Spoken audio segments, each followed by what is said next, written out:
सुप्रभात, नमस्कार, स्वागत है आप सभी का। मैं हूं प्रीति। अगले आधे घंटे में आपके पास होंगी देश और दुनिया की तमाम बड़ी खबरें जो आपके लिए जानना है जरूरी। आइए शुरुआत करते हैं हेडलाइंस के साथ। जलवायु परिवर्तन पर अलग थलग पड़ा अमेरिका। G20 के बाकी 19 देशों ने पेरिस समझौते का दोहराया संकल्प। 2 देशों के दौरे से स्वदेश लौटे प्रधानमंत्री।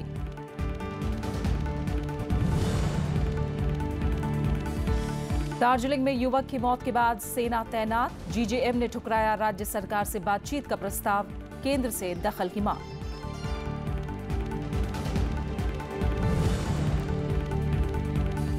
मीसा भारती के 3 फार्म हाउस पर प्रवर्तन निदेशालय का छापा। मनी लॉन्ड्रिंग मामले में कार्रवाई। पति शैलेश कुमार से पूछताछ।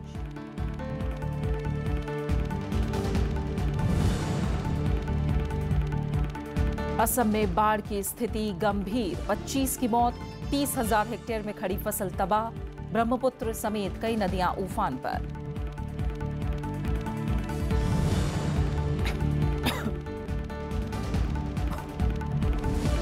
और हरिंदर पाल संधू ने जीता साउथ ऑस्ट्रेलियन ओपन स्क्वॉश का खिताब। सुधा सिंह को 3000 मीटर स्टीपल चेंज में स्वर्ण। महिला क्रिकेट में दक्षिण अफ्रीका से हारा भारत।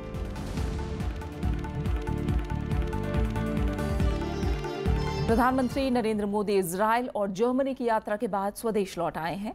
जर्मनी के हैम्बर्ग में उन्होंने G20 शिखर सम्मेलन में हिस्सा लिया, जहां उन्होंने काले धन पर हमला जारी रखा। उन्होंने G20 नेताओं को आतंकवाद को समर्थन देने वाले देशों के अधिकारियों के भ्रमण पर रोक लगाने को कहा।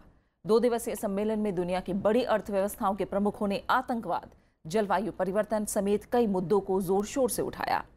इससे पहले इजरायल यात्रा के दौरान दोनों देशों के बीच कई समझौतों पर हस्ताक्षर हुए। G20 शिखर सम्मेलन में भी प्रधानमंत्री ने कहा कि काला धन रखने वालों को बख्शा नहीं जाएगा। उन्होंने कहा कि सभी देशों को काले धन से लड़ने के लिए संयुक्त प्रयास करना होगा, ताकि इससे दुनिया की अर्थव्यवस्था को होने वाले नुकसान से बचाया जा सके।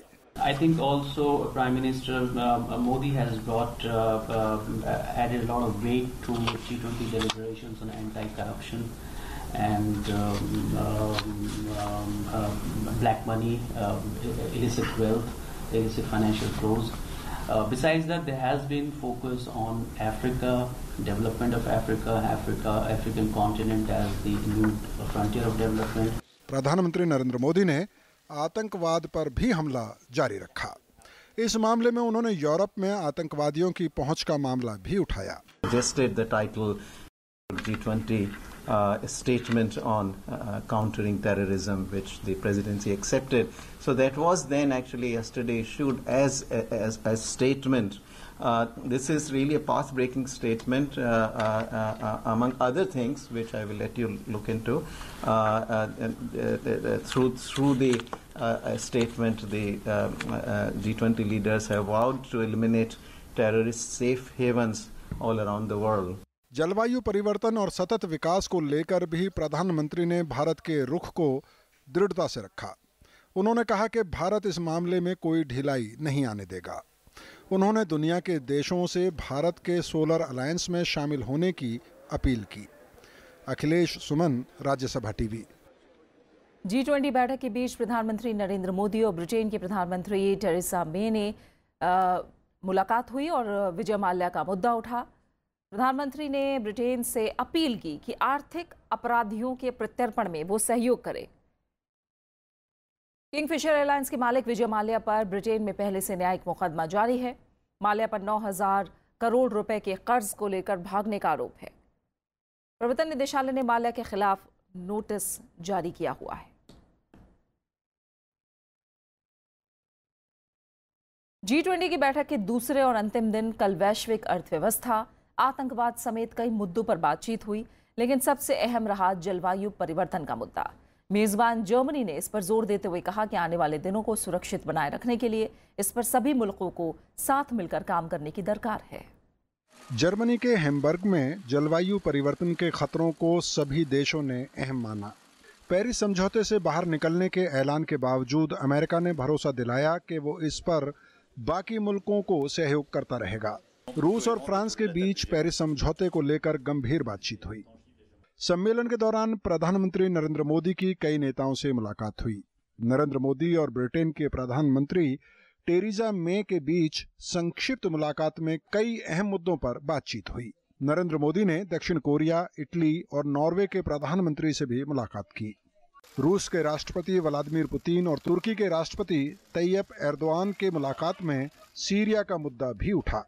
Формированием удар значительно нанесен за это время и урегулирование проблем России серьезным образом. अमेरिका के राष्ट्रपति डोनाल्ड ट्रंप और ब्रिटेन की प्रधानमंत्री टेरेसा मे की मुलाकात में ब्रेक्जिट के नए हालात में व्यापार पर बातचीत हुई। ट्रंप ने इंडोनेशिया के साथ भी व्यापार से जुड़ी बातचीत की। G20 की बैठक के दौरान विश्व बैंक ने महिलाओं पर केंद्रित एक अलग बैठक की, जिसमें दुनिया की कई नामचीन हस्ती शरीक हुईं। लगातार दूसरे दिन भी G20 के विरोध में प्रदर्शन जारी रहा। हैम्बर्ग शहर में जगह जगह प्रदर्शनकारियों ने जुलूस निकाले। पुलिस के मुताबिक G20 सम्मेलन के इतिहास में विरोध का ये सबसे हिंसक रूप है। Bureau report, Rajya Sabha TV. प्रवर्तन निदेशालय ने शनिवार को मीसा भारती और उनके पति के यहाँ छापा मारा। ये कार्रवाई मनी लॉन्ड्रिंग से जुड़े मामले में हुई। ईडी ने मीसा भारती और उनके पति शैलेश कुमार से पूछताछ भी की। छापे को लेकर आरजेडी और बीजेपी में बयानबाजी भी हुई। प्रवर्तन निदेशालय के अधिकारियों ने शनिवार को आरजेडी अध्यक्ष लालू प्रसाद यादव की बेटी मीसा भारती के 3 फार्म हाउस पर छापा मारा। ये फार्म हाउस मीसा और उनके पति के हैं। आरजेडी ने आरोप लगाया कि ये कार्रवाई बीजेपी के इशारे पर हो रही है। तो ये पॉलिटिकल अपोजिशन से लड़ने की अगर ये नई विधा भाजपा और संघ ने विकसित कर ली है, तो मैं समझता हूं थोड़े परेशान जरूर हुए, लेकिन कल इसकी जद में सब आएंगे। कोई पत्रकार जो असहमति का स्वर बोलेगा, उसके यहाँ रेड होगी, मेरे ऊपर रेड होगी। ईडी ने ये कार्रवाई सुरेंद्र और वीरेंद्र जैन के मनी लॉन्ड्रिंग मामले में की। इन दोनों पर फर्जी कंपनियों के जरिए करोड़ों रुपए की मनी लॉन्ड्रिंग करने का आरोप है। दोनों को ईडी पहले ही गिरफ्तार कर चुकी है। एजेंसी का कहना है कि जैन बंधुओं की एक company Messrs Michelle printers and packers भी है। आरोप है कि पूर्व में मीसा और उनके पति इसमें निदेशक रह चुके हैं। बीजेपी ने आरजेडी के आरोपों को खारिज किया है। जो जेल में बंद सुरेंद्र जैन, वीरेंद्र जैन, उसने क्यों आपकी कंपनी का के 10 रुपए के शेयर को 100 रुपए में खरीद लिया, और जमीन खरीदने के बाद फिर 100 रुपए का शेयर आपको 10 रुपए में बेच दिया?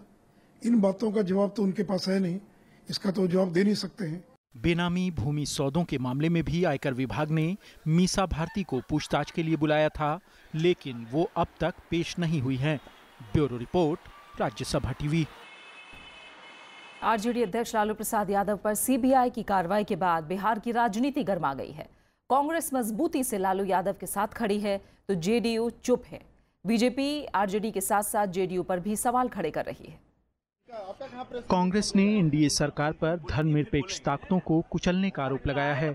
बिहार कांग्रेस के नेताओं ने शनिवार को आरजेडी अध्यक्ष लालू प्रसाद से मुलाकात की। सीबीआई की कार्रवाई के बाद पार्टी नेता उनसे मिलने पहुंचे। तेजस्वी यादव नाबालिग थे जब जिस समय ये घटना हुई, उस समय नाबालिग थे, उनको इम्प्लीकेट किया जा रहा है जानबूझ करके। वैसी ताकतें जो इस देश में भारतीय जनता पार्टी के साथ नहीं है, उनके खिलाफ एक्ट किया जा रहा है। आरजेडी ने भी आरोप लगाया कि अगस्त में होने वाली रैली को बीजेपी नाकाम करना चाहती है। पार्टी ने कहा कि इससे कार्यकर्ताओं का मनोबल टूटने वाला नहीं है। लालू प्रसाद यादव के परिवार और राजद परिवार को डिमोरलाइज करने के लिए कभी आईटी, कभी ईडी, कभी सीबीआई, न लालू प्रसाद यादव घबराने वाले हैं, न राष्ट्रीय जनता दल घबराने वाले हैं। इस पूरे मामले में बीजेपी जेडीयू की चुप्पी पर भी सवाल उठा रही है। तो आज राज्य के उप मुख्यमंत्री के ऊपर केवल आरोप नहीं लगा है, एफआईआर दर्ज हुआ है, तो नीतीश जी को अपना जेडीयू को अपनी चुप्पी तोड़ना चाहिए और पक्ष विपक्ष में कहीं खड़ा होना चाहिए, या तो डिफेंड करें या फिर कार्रवाई करें। जेडीयू का कहना है कि उन्हें बीजेपी की सलाह की जरूरत नहीं है। वो अपनी नाकिस सलाह अपने पास ही रखें। वो कौन होते हैं 3 में कि 13 में? सीबीआई ने शुक्रवार को लालू यादव और उनके परिजनों से जुड़े 12 ठिकानों पर छापा मारा था। ये कार्रवाई लालू यादव के रेल मंत्री रहते आईआरसीटीसी के होटलों को लीज पर देने से जुड़ा है। लालू यादव इसे बदले की कार्रवाई बता चुके हैं। Bureau report, Rajya Sabha TV. उपराज्यपाल किरण बेदी के कामकाज के तरीकों के विरोध में कई पार्टियों ने शनिवार को पुदुचेरी बंद रखा।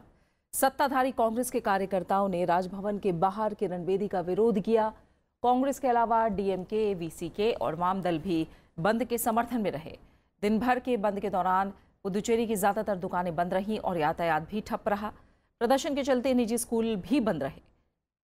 कांग्रेस 3 मनोनीत विधायकों को शपथ दिलाने के चलते किरण बेदी का विरोध कर रही है। मुख्यमंत्री नारायणसामी का आरोप है कि सरकार और विधानसभा अध्यक्ष से पूछे बगैर किरण बेदी ने इन विधायकों को शपथ दिलाई, जो अलोकतांत्रिक और चुनी हुई सरकार का अपमान है। वहीं किरण बेदी ने कहा कि कांग्रेस और बाकी पार्टियां इस मुद्दे पर बेवजह राजनीति कर रही हैं। The current leadership, the current political leadership is accountable for it. Because without their support, they can't have these. And if they had a grievance, they could come to me. If they needed a clarification, I could have explained it to them. Why don't they come to me? Congress ने GST की आलोचना की है। कांग्रेस नेता कपिल सिब्बल ने इसे good bye simple tax करार दिया। उन्होंने कहा कि इस कर प्रणाली के आने से छोटे व्यापारी बुरी तरह से परेशान हैं। कांग्रेस ने फिर कहा कि सरकार का जीएसटी कानून खामियों से भरा हुआ है। पी चिदम्बरम के बाद कपिल सिब्बल ने भी इस कर प्रणाली को जीएसटी की परिकल्पना के साथ मजाक करार दिया। मकसद तो ये था और हम यही चाहते थे, हमारी यूपी सरकार भी यही चाहती थी कि वे एक सिंपल टैक्स होना चाहिए। यहां तो good for government and bad for the simple man. और खबरें जारी हैं, हम लौट रहे हैं एक छोटे से ब्रेक के बाद।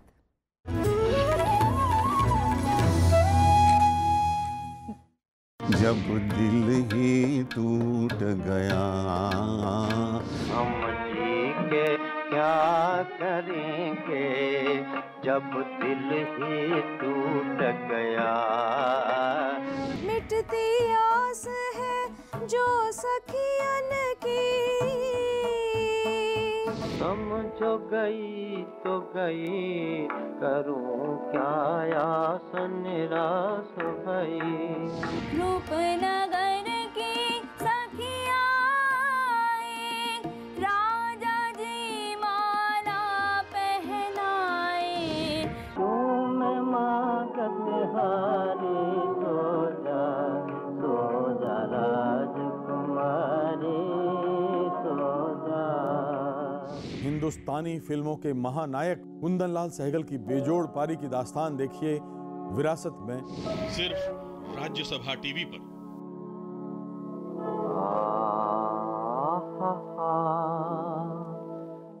देश के नए उपराष्ट्रपति के चुनाव कार्यक्रम का ऐलान हो गया है। अधिसूचना के साथ नामांकन की प्रक्रिया शुरू हो गई है। 18 जुलाई तक नामांकन दाखिल किए जा सकेंगे। 19 जुलाई को नामांकन पत्रों की जांच होगी। 21 जुलाई तक नाम वापसी हो सकेगी। जरूरत पड़ने पर 5 अगस्त को मतदान होगा और इसी दिन परिणाम घोषित होंगे। राज्यसभा के महासचिव शमशेर के शरीफ उपराष्ट्रपति चुनाव के निर्वाचन अधिकारी हैं।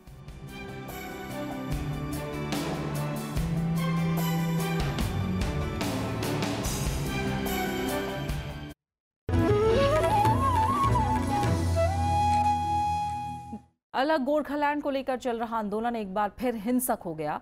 शनिवार को कथित तौर पर 2 प्रदर्शनकारियों की मौत होने की खबर मिलते ही प्रदर्शन और उग्र हो गया। जगह जगह प्रदर्शनकारियों की पुलिस के साथ झड़पें हुई।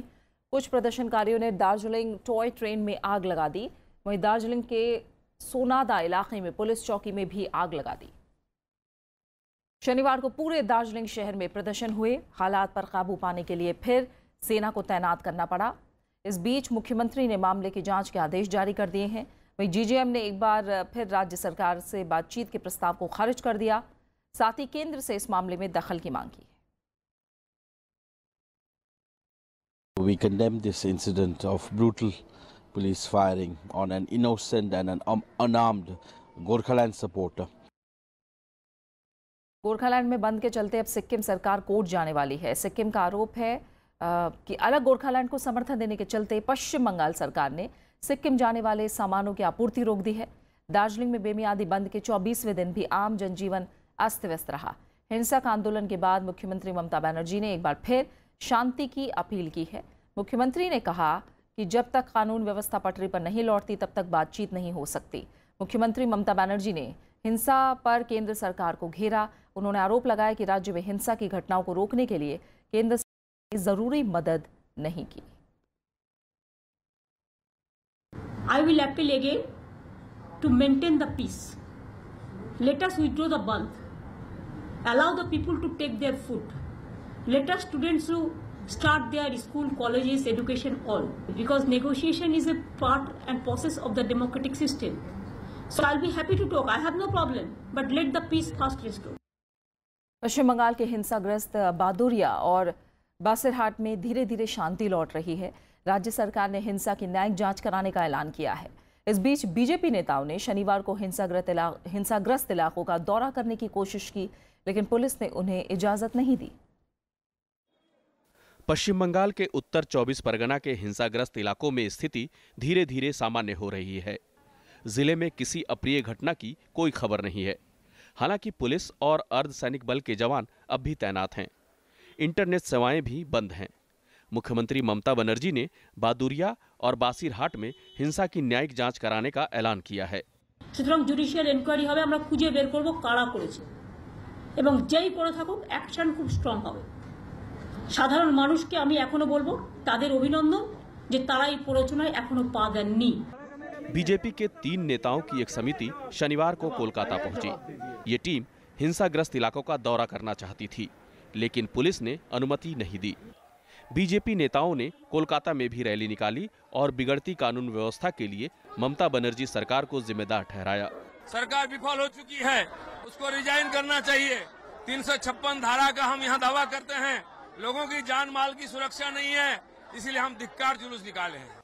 उत्तर 24 परगना जिले में सोमवार को आपत्तिजनक फेसबुक पोस्ट के बाद हिंसा शुरू हुई थी। Bureau report, Rajya Sabha TV.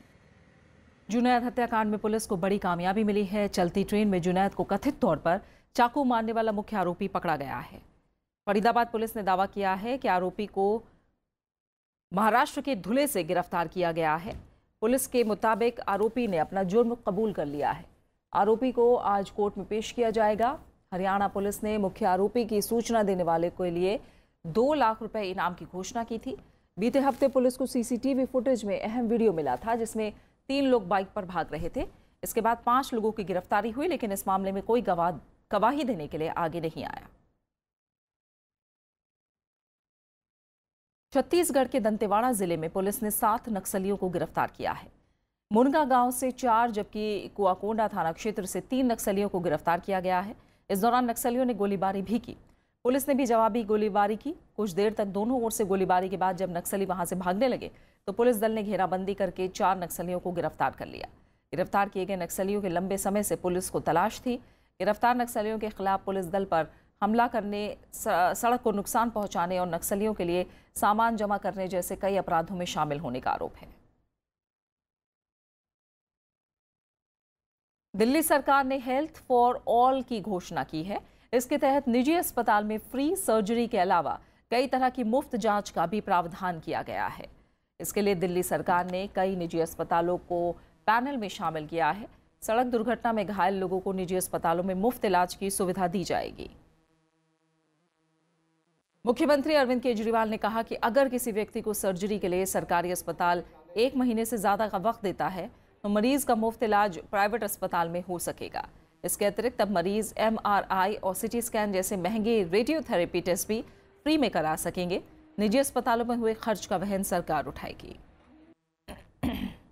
अगर उस अस्पताल के अंदर वो टेस्ट नहीं हो सकता किसी भी कारण से, मशीन नहीं है, मशीन काम नहीं कर रही है, मशीन में लंबी वेटिंग लिस्ट है, किसी भी कारण से, तो आप बाहर से इलाज करा लीजिए, प्राइवेट अस्पताल से इलाज करा लीजिए, दिल्ली सरकार आपके पैसे देगी। अहमदाबाद के लिए शनिवार का दिन खास रहा। यूनेस्को वर्ल्ड हेरिटेज कमेटी के 41वें सेशन में इसे भारत के पहले वैश्विक धरोहर वाले शहर के रूप में मान्यता दी गई है। यूनेस्को में भारत की राजदूत और स्थायी प्रतिनिधि रुचिरा कंबोज ने ट्विटर पर इसकी जानकारी दी। उन्होंने अहमदाबाद को भारत का पहला विश्व धरोहर वाला शहर घोषित किए जाने पर खुशी जताई। बीजेपी अध्यक्ष अमित शाह और गुजरात के मुख्यमंत्री ने भी इसे गर्व का पल बताया। अहमदाबाद को नक्काशीदार लकड़ी की हवेली की वास्तुकला के अलावा सैकड़ों सालों से इस्लामिक, हिंदू और जैन समुदायों के एक धर्मनिरपेक्ष सह अस्तित्व वाला शहर मानते हुए सर्वसम्मति से चुना गया। ये शहर महात्मा गांधी के नेतृत्व में देश में अहिंसक स्वतंत्रता संग्राम के लिए भी खास महत्व रखता है। बात मौसम की। असम में बाढ़ से हालात बेकाबू हैं। इस साल बाढ़ से जुड़ी घटनाओं में राज्य में अब तक 25 लोगों की जान जा चुकी है। उत्तर प्रदेश, उत्तराखंड और हिमाचल प्रदेश में भी कई जगहों पर भारी बारिश हो रही है। आने वाले दिनों में यहां मौसम के ऐसे ही बने रहने की संभावना है। असम में बाढ़ से हालात गंभीर हो गए हैं। राज्य के 35 जिलों में से 17 जिले पानी में डूबे हैं। करीब 4.5 लाख लोग इसकी चपेट में हैं। 20,000 हेक्टेयर में खड़ी फसल बाढ़ से बर्बाद हो गई। राज्य में ब्रह्मपुत्र समेत कई नदियां खतरे के निशान से ऊपर बह रही हैं। राज्य सरकार ने 181 राहत शिविर बनाए हैं। राहत और बचाव का काम जारी है। मणिपुर में भी पिछले 5 दिनों से लगातार हो रही बारिश से जनजीवन पर असर पड़ा है। बाढ़ और भूस्खलन से काफी दिक्कतें हो रही हैं। The present situation in Manipur in regards to flood is very impactful because all the areas, I can say whole valley 5 district, there is mostly 75% are affected. Uttarakhand के कई इलाकों में भारी बारिश के कारण जनजीवन सामान्य नहीं है। गौला बैराज के सभी 6 गेट खोल दिए गए हैं। लगातार बारिश हो रही है। ये दिन बाद बारिश कम है, लेकिन बारिश काफ़ी हुई है। नदी नाले उफान पर रहे और गोला में भी काफ़ी पानी आया था। कल 20,000 से ऊपर का पानी आया था। हमने पहले भी अलर्ट जारी किया था। अभी भी हमारा प्रशासन की ओर से अलर्ट यही है कि नदी नालों के पास न जाए भारी बारिश की दशा में, और जो असुरक्षित कमजोर प्रकृति के मकान हैं उसमें भी न रहें। उत्तर प्रदेश के कई जिलों में भी भारी बारिश से बुरा हाल है। कई जगहों पर गंगा और यमुना नदी उफान पर हैं। अयोध्या में सरयू नदी का पानी खतरे के निशान से ऊपर बह रहा है। इतना ज़्यादा दिक्कत हो जाती है कि आदमी जो है अपने घर से बाहर नहीं निकल पाता है। हमारे घर के बच्चे जो है स्कूल कॉलेज नहीं जा पाते हैं। तमाम जरूरत की जो सामान है हम लोग नहीं ले पाते हैं, और ये पानी 3-3, 4-4 दिन तक इसी तरह पड़ा रहता है। मौसम विभाग ने अगले 5 दिनों में देश के उत्तर और पूर्वोत्तर इलाकों में भारी बारिश की चेतावनी जारी की है। मौसम विभाग के मुताबिक अगले 48 घंटों में उत्तराखंड, उत्तर प्रदेश, बिहार, झारखंड, असम, मेघालय और अरुणाचल प्रदेश में भारी बारिश होगी। Bureau report, Rajya Sabha TV. Sikkim सीमा पर तैनाती के बीच चीन ने भारत की यात्रा करने वाले अपने नागरिकों के लिए एडवाइजरी जारी की है। इसमें चीनी नागरिकों को यात्रा के दौरान सचेत रहने की सलाह दी गई है। हालांकि चीन ने इसे यात्रा अलर्ट नहीं बताया है। पीटीआई से चीन के अधिकारी ने ये साफ किया है। एडवाइजरी में चीनी नागरिकों को कहा गया है कि भारत यात्रा के दौरान सुरक्षा हालात पर बारीकी से नजर रखे। इससे भारत में चीन के दूतावास से जारी किया गया है। इसमें गैर जरूरी यात्राओं से भी बचने को कहा गया है। साथ ही भारतीय कानूनों का सख्ती से पालन और सम्मान करने की बात कही गई है। चीन ने 5 जुलाई को कहा था कि वो सुरक्षा हालात को देखते हुए भारत जाने वाले चीनी नागरिकों के लिए यात्रा अलर्ट जारी करने पर फैसला करेगा। चीन ने सरकारी मीडिया में आई उन खबरों को भी तवज्जो नहीं दी थी जिनमें चीनी निवेशकों से सीमा पर गतिरोध के मद्देनजर सतर्क रहने के लिए कहा गया था। और अब बात खेलों की। भारत के हरिंदर पाल संधू ने south Australian open squash tournament का खिताब जीत लिया है। एडिलेड में कल खेले गए फाइनल में हरिंदर ने ऑस्ट्रेलिया के राइस डाउलिंग को 11-8, 12-10 और 11-4 से मात दी। संधू का ये 8वां खिताब है।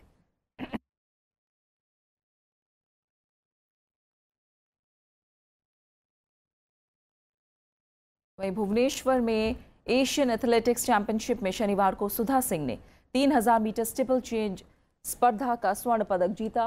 टिंटुलुका और विशंभर कोलेकर महिलाओं की 800 मीटर दौड़ के फाइनल में पहुंच गईं। अंकित शर्मा, शमशीर और सिद्धार्थ मोहन नाइक ने पुरुषों की लंबी कूद के फाइनल में जगह बनाई। भारत अब तक 7 स्वर्ण, 3 रजत और 6 कांस्य पदक के साथ कुल 16 पदक जीतकर पहले स्थान पर है। चीन 10 पदकों के साथ दूसरे नंबर पर है।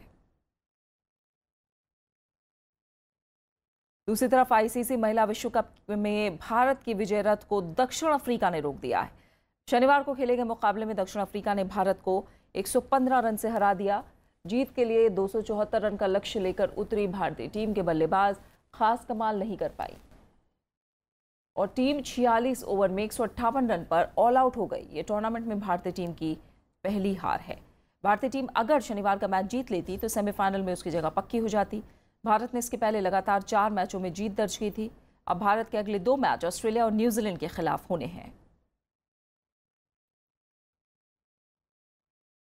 बात खास शख्सियत की। आज फिल्म जगत के 2 दिग्गज अभिनेताओं का जन्मदिन है, गुरुदत्त और संजीव कुमार। पहले बात गुरुदत्त की। गुरुदत्त ने हिंदी सिनेमा में आधुनिकता और मौलिकता की नई परिभाषा लिखी। वो बहुआयामी कलाकार थे। उन्होंने फिल्म निर्माण, निर्देशन और अभिनय से दर्शकों को दीवाना बनाया। गुरुदत्त ने 50 और 60 के दशक में कई शानदार फिल्में बनाई। इनमें प्यासा, कागज के फूल, साहिब बीवी और गुलाम और चौधरी का चांद शामिल है। 10 अक्टूबर 1964 को 39 साल की उम्र में गुरुदत्त का निधन हो गया। उनकी फिल्मों का संगीत बेहद सुरीला, संजीदा और अमिट है। आइए याद करते हैं गुरुदत्त को उन पर फिल्माए गए कुछ गीतों के जरिए। ऐसे लोग थे जिनके प्यार को प्यार मिला, हमने तो जब कलियां मांगी कांटों का हार मिला, जाने वो कैसे। हिंदी फिल्मों के प्रतिभाशाली अभिनेताओं में से एक संजीव कुमार की भी आज जयंती है। संजीव कुमार यानी हरिहर जरीवाला फिल्मों में आने से पहले थिएटर किया करते थे। उन्होंने अपने फिल्मी सफर की शुरुआत 1960 में रिलीज हुई फिल्म हम हिंदुस्तानी से की। संजीव कुमार ने जितनी सरलता से संजीदा रोल किए, उतनी ही सरलता से कॉमेडी को भी अंजाम दिया। शोले फिल्म में ठाकुर का चरित्र उनके अभिनय से अमर हो गया। 47 साल की उम्र में 6 नवंबर 1985 को उनका मुंबई में निधन हो गया। बेमिसाल अभिनय के लिए उन्हें हमेशा याद किया जाएगा।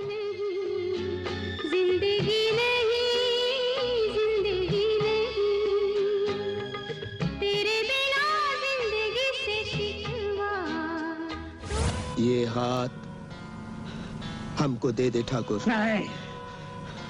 ये हाथ हमको दे ठाकुर। तुम आ गए हो, नूर आ गया है, नहीं तो चरागों से लौ जा रही थी।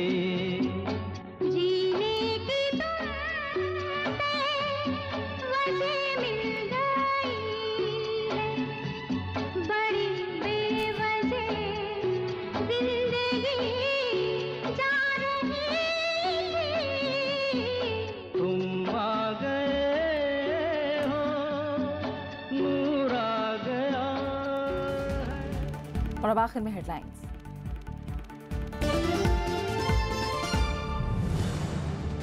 जलवायु परिवर्तन पर अलग थलग पड़ा अमेरिका। G20 के बाकी 19 देशों ने पेरिस समझौते का दोहराया संकल्प। 2 देशों के दौरे से स्वदेश लौटे प्रधानमंत्री।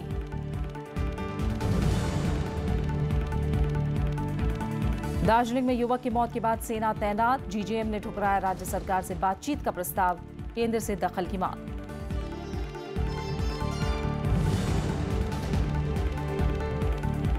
मीसा भारती के 3 फार्म हाउस पर प्रवर्तन निदेशालय का छापा। मनी लॉन्ड्रिंग मामले में कार्रवाई। पति शैलेश कुमार से पूछताछ।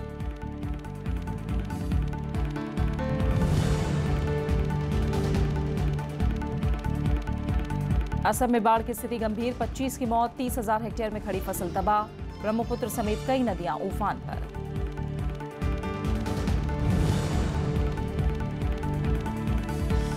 हरिंदर पाल संधू ने जीता साउथ ऑस्ट्रेलियन ओपन स्क्वैश का खिताब। सुधा सिंह को 3000 मीटर स्टीपल शेड में स्वर्ण। महिला क्रिकेट में दक्षिण अफ्रीका से हारा भारत। और फिलहाल इस बुलेटिन में इतना ही। आगे आप देख सकते हैं स्पेशल रिपोर्ट। नमस्कार।